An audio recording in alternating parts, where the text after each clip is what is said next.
ሰላም ጤና ይስጥልኝ ወደ ቻናላችን ቤተሰቦች እንግዲህ ወደ ቻናላችን እንኳን በሰላም መጣችሁ እያልን ለዛቱ ያዘጋጀነውን አጫጭር መረጃዎች የምናደርሳችሁ ይሆናል ማለት ነው። አሁን በተሰማ መረጃ የሩሲያው ፕሬዝዳንት ቭላዲሚር ፑቲን እንግዲህ በጦር አዛዡ ከፍተኛ ትችት ገጥሟቸዋል ማለት ነው። እንግዲህ አሁን በቁም ነገር መዋጋት መጀመር አለብህ ሲል የሩሲያ ጦር አዛዥ በፑቲን ላይ ጠንካራ ትችት ሰንዝሯል። የቀድሞ የሩሲያ ጦር ጠቅላይ ኤታማዦር ሹም እና ምክትል መከላከያ ሚኒስትር ዩሪ ባሉሽኪያ በፕሬዝዳንት ቭላዲሚር ፑቲን ላይ ተጠበቀና ጠንከር ያለ ትችት መሰንዘራቸውን ዘ ሚረር ዘግቧል። ባሉየቪክስ በዩክሬን ጦርነት የታየውን ውድቀት በማንሳት የፑቲን ድክመት የሩሲያን ወደፊት እጣ ፋንታ አደጋ ላይ እየጣለ ነው ሲሉ ከሰዋል ማለት ነው። አሁንም በቁም ነገር መዋጋት መጀመር አለበት ሲሉ ለፑቲን የቀጥታ ማስጠንቀቂያ የሰነዘሩት አዛዡ ሩሲያ በጦርነቱ እያሳየች ያለውን አቋም አሳሳቢ መሆኑን በይፋ በመናገርም ከክሬምሊን መሪ ጋር ያላቸውን ወገኝትነት አቋርጠዋል ማለት ነው። አዛዡ ባሉየቪክስ ለሩሲያ የህዝብ ምክር ቤት ባደረጉት ንግግር ፑቲንን መሳለቂያ ማድረጋቸውን ዘገባው አመላክቷል። ሩሲያ ሃይፐርሶኒክ መሳሪያዎችን በመስራት የመጀመሪያው ሀገር ነበረች። እኛ ግን ያደረግነው በየጥጋጥጉ እየዞርን ማንም የሌለው መሳሪያ አለን እያልን መጮህ ብቻ ነው ሲሉም ተችተዋል። ይህ አይነቱ ጉራ ለሀገሪቱ ምንም አይነት ደህንነት እንዳላመጣላት የገለጹት ባሉየቪክስ በቴክኖሎጂው መመካት ብቻውን በቂ እንዳልሆነና የፑቲን አመራር በጦር ሜዳው ላይ ትርጉም ያለው ውጤት ማምጣት እንዳልቻለም በግልጽ በመናገር እንግዲህ ፕሬዝዳንት ቭላዲሚር ፑቲንን ማስጠንቀቂያ የሚመስል ትችት አቅርበዋል ማለት ነው። ይህ በእንዲህ እንዳለ የሩሲያ የውጭ ጉዳይ ሚኒስተር ላቭሮቭ በአውሮፓ ሀገራት የተስፋፋ ሰይጣን አምልኮ ወይም ራምፓንት ስታኒዝም እንዳለም ተናግረዋል ሲል ብሪክስ ኒውስ ዘግቧል ማለት ነው። ይህም እንግዲህ ከሰሞኑ አነጋጋሪ ዜናዎች አንዱ ነው ማለት ነው። ሌላኛው እና ዋናው እንግዲህ በሰሞኑ በሆርሙዝ ወሽመጥ የታየች ሚስጥራዊ የተባለች የሩሲያ ቅንጡ መርከብ ታይታለች። ስለሷ መረጃ የምናደርሳችሁ ይሆናል ማለት ነው። እንግዲህ በሆርሙዝ ወሽመጥ የታየችው ሚስጥራዊዋ የሩሲያ ቅንጡ መርከብ ከሩሲያው ፕሬዝዳንት ቭላዲሚር ፑቲን የቅርብ አጋር ጋር ግንኙነት እንዳላት የተነገረላት አንዲት ቅንጡ መርከብ ከፍተኛ ወታደራዊ ጥበቃ የሚደረግበትን የሆርሙዝ ወሽመጥ አቋርጣ ማለፏ ዓለም አቀፍ ትኩረትን ስቧል ማለት ነው። ማዕቀብ የተጣለባቸው ባለሀብቶች ንብረት እንደሆነች የምትጠረጠረው ይህች መርከብ ባልተለመደ የጉዞ መስመር ላይ መገኘቷን ዓለም አቀፍ ማዕቀቦችን በግልጽ በመቃወም ጉዞዋን መቀጠሏን በቀጠናው ያለውን ዲፕሎማሲያዊ ውጥረትም ዳግም አቀጣጥሎታል ማለት ይቻላል። የአሜሪካ የጦር መርከቦች ክትትል በሚያደርጉበት በዚህ ስልታዊ ባህር መስመር ላይ መርከቧ በነጻነት ማለፏም የምዕራባውያንን ማዕቀብ የመፈተም ትልቅ ድፍረት ተደርጎም ተወስዷል ማለት ነው። ይህ ከክሬምሊን ጋር ጥብቅ ቁርኝት ያለው ቢሊዮነሮች የዓለም አቀፍ ማዕቀቦችን ተፈጻሚነት እንዴት እየተገዳደሩት እንደሆነም አዳዲስ ጥያቄዎችን ያስነሳም ሲሆን ከጉዞው ጀርባም ጠንካራ የፖለቲካ መልእክት እንዳለም ታውቋል ማለት ነው።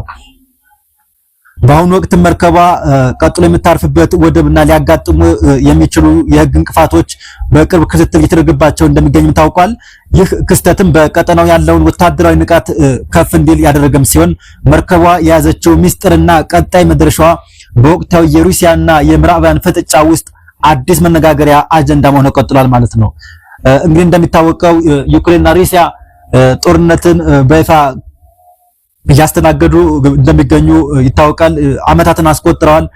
ይቺ መርከብ ደግሞ እንግዲህ በሆርሙዝ ወሽመጥ እንግዲህ ያለምንም ስጋት ማለፏም ከፍተኛ መነጋገሪያ ሆኗል ማለት ነው። ሌሎች ዝርዝር መረጃዎች ሲደርሱን የምናደርሳቸው ይሆናል ውድ ቤተሰቦቻችን። ሌላኛው ዩክሬን የተሰረቀ እህል የጫነ የሩሲያ መርከብ በእስራኤል ወደቦች እንዲያርፍ መፍቀዷን የዩክሬኑ ፕሬዝዳንት ዘለንስኪ ገልጸዋል ማለት ነው። የእስራኤል ባለስልጣናት ለዩክሬን ክብር እንደሚሰጡና በሁለቱ ሀገራት መካከል ያለውን ግንኙነትም የሚያበላሹ ድርጊቶችን እንደሚታቀቡም እንጠብቃለን ብለዋል። እንግዲህ እንደሚታወቀው እስራኤል ከኢራን ጋር ከፍተኛ ጦርነት ውስጥ እንዳለች ይታወቃል። ነገር ግን የዩክሬን የተሰረቀ እህል የጫነ ሩሲያ መርከብን በእስራኤል ወደቦች እንዲያርፍ መፍቀዱንም እንግዲህ ፕሬዝዳንቱ አረጋግጠዋል ማለት ነው። ሌላኛው ኢራን በስታርሊንክ መሳሪያዎች በመታገዝ በስለላ ተግባር ተሰማርተዋል የተባሉ ግለሰቦችን በቁጥጥር ስር ማዋላን ማስታወቃለች ማለት ነው። ሌላኛው የአሜሪካው ፕሬዝዳንት ዶናልድ ትራምፕ ኢራን በመፈራረስ ላይ እንደምትገኝና የሆርሙዝ ስትሬት ወይም የሆርሙዝ ወሽመጥ በተቻለ ፍጥነት እንዲከፈት እንደምትፈልግም ለአሜሪካ ማሳወቋን ገልጸዋል። እንግዲህ ትራምፕ ይሄን ይበሉ እንጂ እስካሁን በይፋ ከኢራን በኩል ለአሜሪካው ፕሬዝዳንት ዶናልድ ትራምፕ ጥሪ ማቅረባቸው አልታወቀም።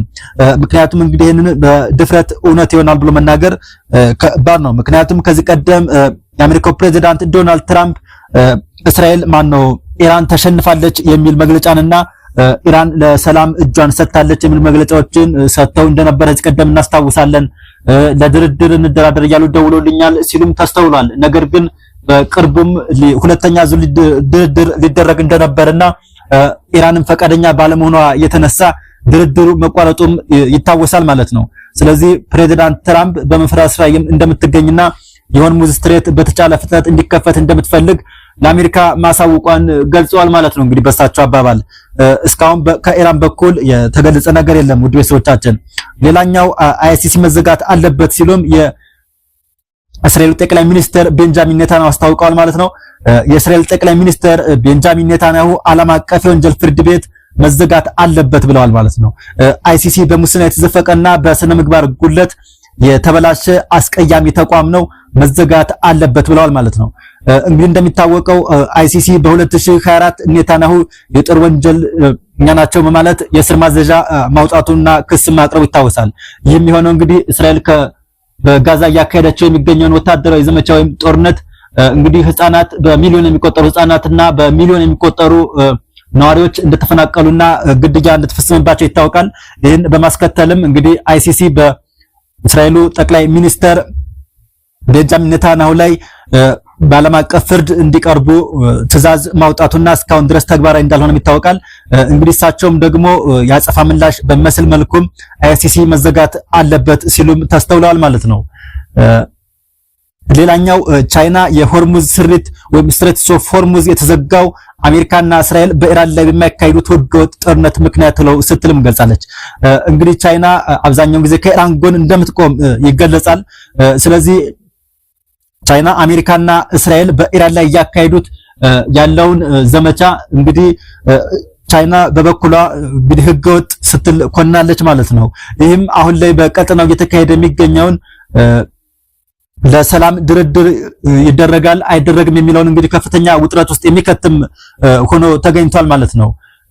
ሌላኛው እንግዲህ የኮሪያው ጠቅላይ ሚኒስተርም እንግዲህ ኢራን እርዳታ ከፈለገች አንድ ሚሳኤል እስራኤል ለማጥፋት አንድ ሚሳኤል በቂ ነው ሲሉም መልእክታቸውን ካስደመጡም ቆይተዋል ማለት ነው። ነገር ግን እስካሁን ኢራን በበኩሏ እንግዲህ ከአሜሪካና ከእስራኤል በኩል የተሰነዘረባት ጥቃት በአግባቡ እየመከተችና ጦርነቱም አስፈላጊ ከሆነ እስከሚፈልገው ሰዓት መቀጠል እንደምትፈልግ ከመግለጽ ባሻገር ሌሎች ሀገራት ድጋፍ እንዲያደርጉላት እስካሁን ጥሪ አላቀረበችም ማለት ነው።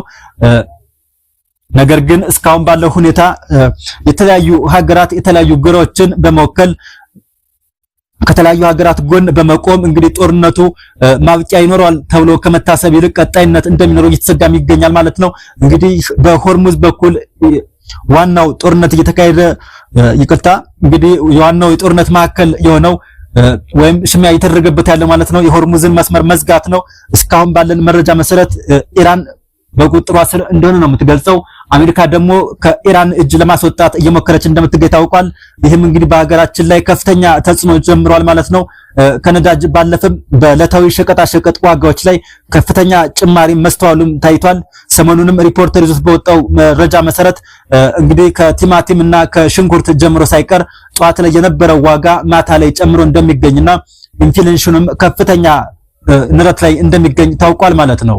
ውድ ቤተሰቦቻችን ለዕለቱ ያዝናቸው አጫጭር መረጃዎች እነዚህን ይመስላሉ። በቀጣይ በሌላ መረጃዎች እንገናኛለን። አብራችሁን ስለነበራችሁ እናመሰግናለን። መልካም ቀን